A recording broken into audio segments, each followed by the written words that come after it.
এরকম ভাবে অ্যাটাক করতেছে। আমি কি বিয়ের আগে আলামিনের সাথে মানে বিয়ের পরে পরকে করছি? আমার বয়ফ্রেন্ড ছিল, আমি তাকে ভালোবাসি, স্টিল নাও আমি তাকে সবসময় ভালোবাসবো। আমাকে এমন ভাবে অ্যাটাক করার চেষ্টা করতেছে, ওদের ব্যাকগ্রাউন্ড কত খারাপ। আমি তো বলি না এগুলো কোনো কিছু, ওর মা যে লিভিং এ থাকে 8 বছর ধরে, আমি তো কোনো কিছু বলি নাই। কেন স্যার আমাকে আমার সব বলতে হবে এখন? আমার লাইফটা শেষ করে দিছে, আমার লাইফটা শেষ করে দিতেছে ওরা। এখন পর্যন্ত আমার পিছনে এভাবে পড়ে আছে, এখন পর্যন্ত আমার লাইফের পিছনে এভাবে পড়ে আছে, এখন পর্যন্ত আমার লাইফে এভাবে পড়ে আছে ওরা। না না শেষ করবে না কিছু, ওরা যা আসে এখন থেকে মানুষ যা জানতেছে আমি সব কিছু অ্যানসার দিব। আমাকে জোর করে নিয়ে ওদিন আটকে আমার বিয়ে পড়াইছে। আমি বাসায় চলে আসতে চাইছি, রাতে 10টা বাজে আমাকে বাসায় আসতে দেয় নাই। আমি এক কাপড় চোপড়ে গিয়েছি, আমার যদি যাওয়ার নিয়ে যেতে পারতো আমি অনেক কিছু বাসা থেকে আমার প্রয়োজনীয় জিনিস নিয়ে যেতাম, কিন্তু আমি নেই নাই। আমার যখন প্রেগনেন্ট বাবু পেটে তখন আমি জানতে পারি যে মাস্ক পরা একটা মেয়ে সেই মেয়েটার সাথে আহাত বিয়ে করছে। আমাকে বলতেছে আহাতকে আমি বিয়ে করতে মানা করতাম, আহাত জোর করে বিয়ে করতো। মানুষ এখন আমাকে কমেন্ট করে আমি 4 নম্বর বা আমার 4 নম্বর, এসব কমেন্ট দেখলে আমার লজ্জা লাগে না?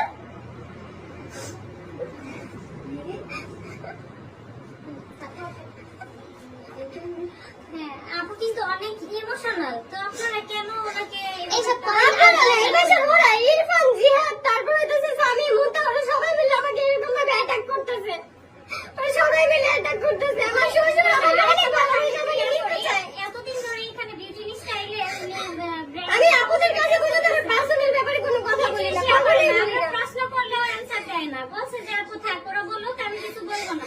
কিন্তু এখন তো দেখলাম যে আপনারা এত আমার আজকে যে বয়ফ্রেন্ড নিয়ে কথা বললো, আমি আমার বিয়ের পরেও মানে 2 মাস আমার বিয়ের বয়স, তখন আমি এসে আলামিনের কাছ থেকে 10,000 টাকা নিয়ে এসে ওদেরকে বাজার করে খাওয়াইছি, ওদের বাজার করার টাকা ছিল না।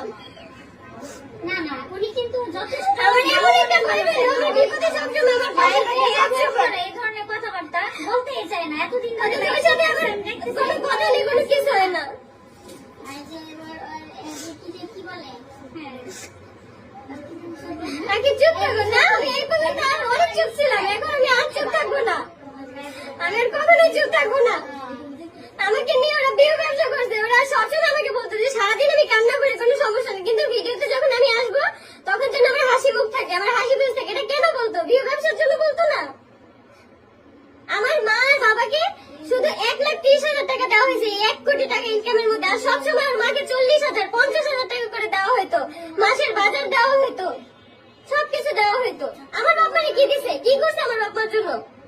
বিউকে ওইখানে যে হয়েছে আমার ইনকাম ছিল না, আমি কামাই নেই এখানে। 30 লাখ টাকা যদি আপনি ইনকাম থাকে সেখানে 10 লাখ কি আমার না? হ্যাঁ অবশ্যই, কারণ আপনারা তো শ্রম আছে এখানে। আপু তিশার মায়ের চরিত্র ঠিক নাই, তিশার চরিত্র ঠিক নেই, এটা ওরাই জানে। ওদের গ্রাম থেকে বের করে দিছে কেন? ওদের চরিত্র খুব ভালো, এই জন্য ওরাই জানে। না সবচেয়ে বড় কথা আপু কিন্তু মুখ খুলে না, এই যে লাইভে যায় বলে যে এইগুলি আমি এই ব্যাপারে কথা বলবেন না, মানে আমাকে ওরা কমেন্টে আপু জানে অ্যাটাক করে সবসময়। আমি চুপচাপ আছি দেখে মানুষ ভাবে যে আমি কেন চুপ আছি। ওদের থার্ড ক্লাস ফ্যামিলি নিয়ে আমার কোনো ধরনের কোনো কথা বলতে ইচ্ছে করে না, কোনো ধরনের কথা বলতে ইচ্ছে করে না। সম্পর্ক কোনো কথাই বলতে চায় না, একদম অ্যাভয়েড করে। তারপরও যদি এই কথায় তারপরে যে মো আর আরিফের আইডিটা হচ্ছে তিশা, মানে তিশা নষ্ট করছে রিপন নামের একটা ছেলেকে দিয়ে, এখন আমার উপরে ব্লেম দিয়েছে নাকি আমি নষ্ট করছি আইডি। কালকে ছেলের সাথে আমি কথা বলে ফোন রেকর্ড আমি অন করে রাখছি, মানে রেকর্ড করে রাখছি, ছেলে নিজে নষ্ট করছে আইডি। মিথ্যাবাদী যেন কোথাকার, আমাকে নিয়ে এতদিন বিয়ে ব্যবসা করে এখন মিথ্যা কথা বলতেছে আমার নামে, আমার লাইফটা শেষ করে দিয়ে। তোর জীবনেও ভালো হবে না।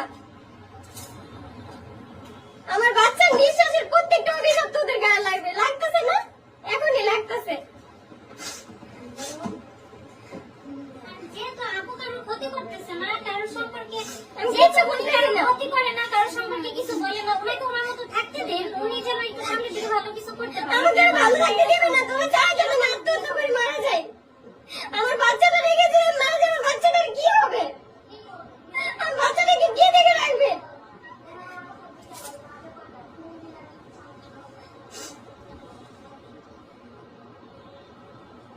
সবকিছু এতদিন আমি অনেক চুপ ছিলাম, এখন থেকে আমি আর চুপ থাকবো না, সবকিছু মানুষের জানা দরকার এখন।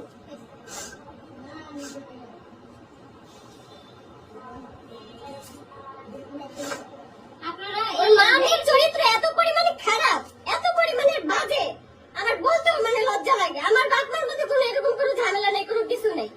ওর কোন বাপ বিদেশে থাকে, দেখায় না কেন ওর বাপেরে? দেখায় না কেন? দেখতে চাও তোমরা, দেখায় না কেন? সেই বাপের সাথে বিয়ে হয়েছে, ওর মা জাগার লোভে ওই লোকের বিয়ে করে তারপর হচ্ছে গ্রাম থেকে চলে আসছে।